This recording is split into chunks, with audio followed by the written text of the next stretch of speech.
Jacob's asked this question regarding the Old and New Testaments here, Hmm. because sometimes I think, especially when you look at some of the church fathers, they often use the term law for the Old Testament and gospel for New Testament. They don't mean that all of the law is all command, all of the New Testament is all just promises. Right. It's kind of a summary term, Hmm. especially dealing with Marcion. So, Jacobs, is asking that question to correct that. Say, are we saying, right, that the Old Testament is all like the law harsh stuff, and the New Testament is all of the nice Jesus-y stuff, in kind Hmm. of a Marcionite fashion of, is the Old Testament bad and the New Angry Testament? God. Yeah. Yeah, Yeah. yeah, yeah. But Angry it's God versus nice God.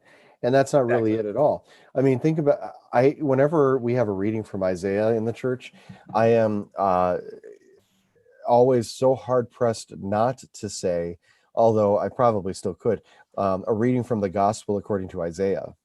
yeah, Um, because if you read Isaiah, I mean, it is like it's in many ways uh, the passages that are in it that are this way are sweeter even often than what we find in the New Testament, in terms of the gospel effect on us.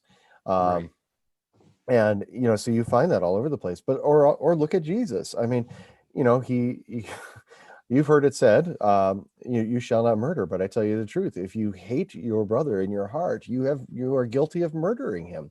So Jesus actually deepens the law. He brings our understanding right. back to what it should be, but in a way that, I mean, it almost feels like he's piling law upon law, and he is for a good reason. But you can't just say, well, Jesus has brought the gospel. He did, but that's not all he did, because he's God.